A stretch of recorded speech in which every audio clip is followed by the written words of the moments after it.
পূর্বে বলছিলাম যে মানে দুই পার্টি হারবে। তা আমি এই কথার মধ্যে এখনো আমি ওই কথার মধ্যে আছি। দুই পার্টি হারবে, জামাতও হারবে, বিএনপি হারবে, প্রথম তো কথা।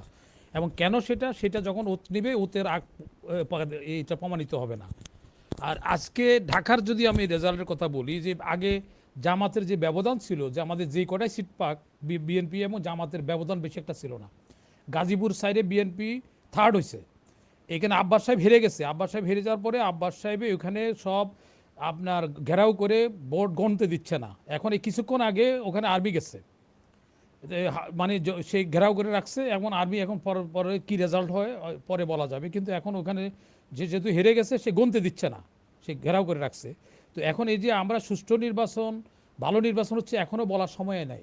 সব ভালো যার শেষ ভালো তার। আমরা যখন শেষ বাঁশিটা বাজাবে তখন আমরা বলতে পারবো কি অবস্থা হয়েছে। তো আমি সন্ধিয়ান, এবং ভোটের যে ব্যবধানে আনফর্চুনেটলি বিএনপির ভুলের জন্য বিএনপির ঘাড়ের উপরে নিঃশ্বাস ফেলছে জামাত। যারা এই দেশটা স্বাধীনতা বিপরীত ছিল এবং কি কি করছে স্বাধীনতা সংগ্রামের সময়, যারা মুক্তিযুদ্ধ করছে, বা আমি একজন মুক্তিযোদ্ধা হিসেবে আমরা নিজেরা দেখছি, অনেকে দেখে নাই, অংশগ্রহণ করে নাই, সেই জন্য অনেকে অতটুকু জানতে পারছে না, কিন্তু তাও ইতিহাসে তো তারা প্রমাণ পাবে। তাহলে সেই ক্ষেত্রে প্রতিপক্ষ আর এর ব্যবধান অনেক বেশি থাকার কথা। তাহলে আমি বলবো এটা জামাতের অর্জন, আর এটা হলো বিএনপির ফেলিওর, যে এই যে তাদের ঘাড়ের উপরে নিঃশ্বাস ফেলতেছে। তো এই গেল একটা। দ্বিতীয়ত হলো যে এখানে আসলে কারো ঘরে রেজাল্ট যাবে না, দেশ হারবে। এবং এটা কারণ বিএনপি অলরেডি আত্মহত্যা করার জন্য সে যে সিগনেচারটা করছে হানা ভোটের মধ্যে, হানা ভোটের এখন 75% হাঁ ভোট পড়ে গেছে এ পর্যন্ত।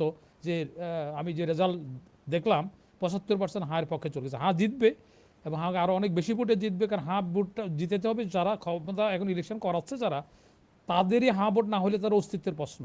যার পরিপ্রেক্ষিতে এরা ইলেকশন দিয়ে দেওয়ার কথা, একসাথে পৃথিবীর কোথাও হানা ভোট হয় না। হানা ভোট হতে প্রথম ক্যাবিনেটের সিদ্ধান্ত হয়, তারপরে সেটা সংসদে পাশ হয়, তারপরে পাবলিকের কাছে মাঠে পাঠানো হয়। হানা ভোটের, হানা ভোটের একটা পদ্ধতি আছে। আর হানার ভোটের এক আমি আমাকে চাও কি না চাও, এটা ক খ গ গ ম, এটা আগেও বলছি। আমি প্রথম ব্যক্তি যেখানে আমি মিডিয়াতে তুলে আসছি যে আপনি এখন এখানে যে একের ক খ গ গ ম, তো এখানে আমি যদি তিনটা পছন্দ করি, তিনটা পছন্দ না করি, আমি হাও বলতে পারবো না, নাও বলতে পারবো না। তো ওই রকম করে করে দেওয়া হয়েছে। তারপরে 180 দিন কী করবে তাহলে এখানে তারা সব ব্যবস্থা করবে। তারা অলরেডি দাওয়াত দিবে, কাকে কাকে কয়জনকে দাওয়াত দিবে সেগুলি দাওয়াতের কার্ডও লিস্ট করে বলছে, লোককে বোকা বানানোর জন্য। যেটা আমি স্পষ্ট কথাতে বিশ্বাস করি, আমি সোজা সাপটা, আমি অত জটিলতা ঘুরে পেঁচাই করতে পারি না।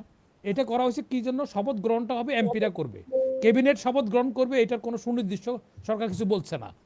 কারণ এখানে তো মায়ের পেঁচটা ওই জায়গায়। আচ্ছা যাই হোক, সেটা পরে দেখা যাবে। কিন্তু এখনও যে রেজাল্ট দেয়া হবে, সাময়িকভাবে কতগুলি মানুষকে যেমন দেখা করে ওনাদেরকে ঠান্ডা করে রাখা হয়েছে, প্রোটোকল দিয়ে ঠান্ডা করে রাখা হয়েছে, বিএনপি বুক হওয়ার স্বর্গে বাস করতেছে। তো এখন বিএনপি যখন শপথ গ্রহণ করবে তখন বলা যাবে যে তারা কি করতে পারছে, কি করছে, কে উইন করছে, কে উইন করে নাই। আমরা সোজা দৃষ্টিতে দেখলে হবে না, রাজনীতিতে তো সোজা দিয়ে চান না। রাজমধ্যে অনেক কলা কৌশল থাকে।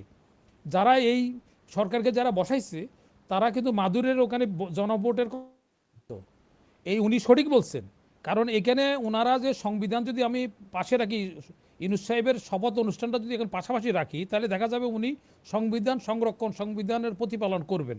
তাহলে সংবিধানে তো এটা এই ইন্টারিয়াম গভর্নমেন্টটা নাই, সংবিধানে কমিশন করা নাই, কমিশনের আগে আইন পাশ করতে হয়, তারপরে কমিশন এটা প্রথম ক্যাবিনেটের ডিসিশন হয়, তারপরে সংসদে পাশ হয়, তারপরে এটা আইন আকারে রূপান্তরের পরে কমিশন করা হয়। এখানে কমিশন করা হয়েছে, এটা তো কমিশন না, এটা হলো কমিটি। যেটা আমরা ওই দিন আলী রিয়াজ সাহেবকে আমি বললাম যে আপনারা এই শর্তগুলি কেন দিচ্ছেন, আপনাদের তো কাজ না এটা। তারপরে মানুষের রিটায়ারমেন্টের আগে যে মানুষের একটা চেহারার মধ্যে একটা হয়ে যায়, যে রিটায়ারমেন্ট মরার আগে মানুষের কিছু চিহ্ন দেখা যায়। কিন্তু এই গভর্নমেন্ট রিটায়ার করবে এরকম কোনো যায় না, বরঞ্চ আরও কারো কারো চেহারা ভালো হয়ে গেছে, আমি যাদের দেখছি পার্সোনালি। তো এইটাও একটা সিগনিফিকেন্ট। তো এটা কারণটা কি?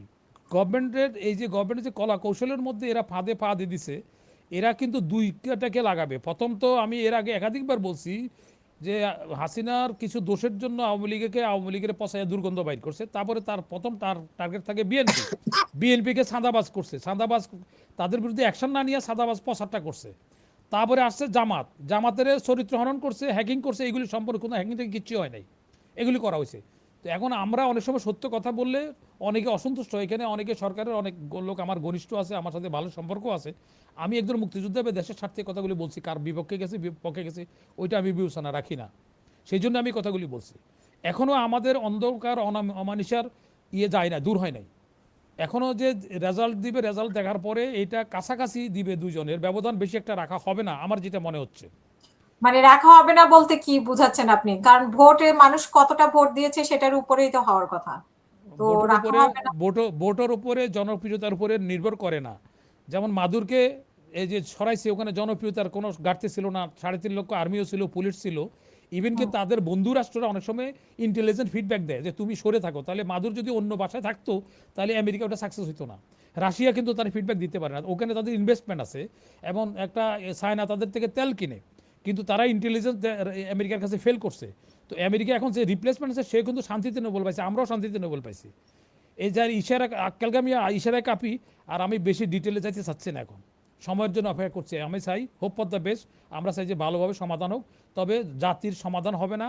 আরও চরম, এই আমরা অতীতে ছাত্র আন্দোলনে যেটা দেখছি, ছাত্র আন্দোলন থেকে বেশি এখানে রক্তাক্ত হইতে পারে। হ্যাঁ, সুতরাং জি, এই ব্যাপারে আমি সবাইকে সতর্ক করতেছি, সবাই যার যেখানে যে অবস্থানে আছে সেখান থেকে ভূমিকা রাখার জন্য বলছি।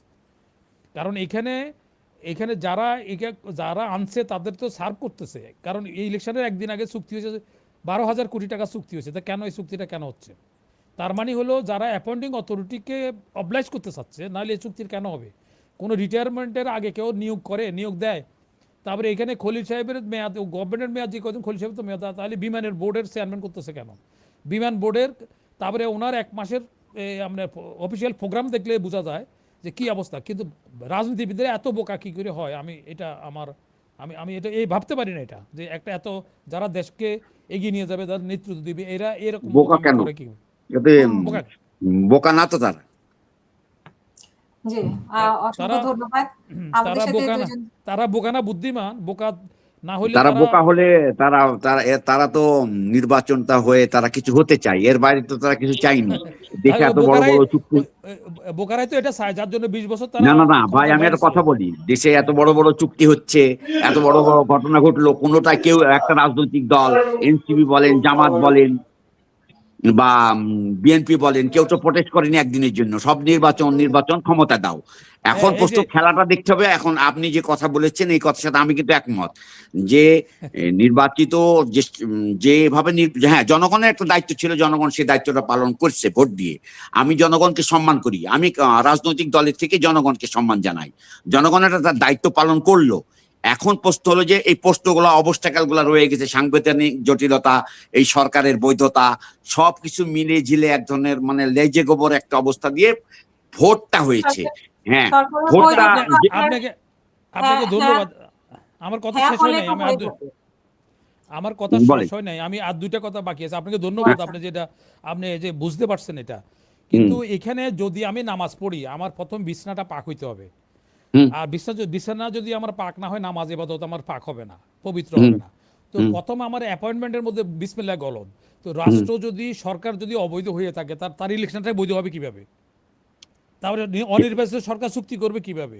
সেটার তো জন্যই তো এই যে, ঘোষণাপত্রে মানে না তাইলে তাইলে তো গণপরিষদের। এখন তো এমন কি জরুরি হয়ে গেল গা, 1.5 দিন 2 দিন হায়াত থাকার লোকে, এখন একজন লোকে হেসকে উঠতেছে, তার মারা যাবে, সে পাশের বাড়ি জমি কিনতে যাচ্ছে কেন? হুম তার তো মারা যাবে, ডাক্তার বলে দিচ্ছে তোমার লাইফ নাই।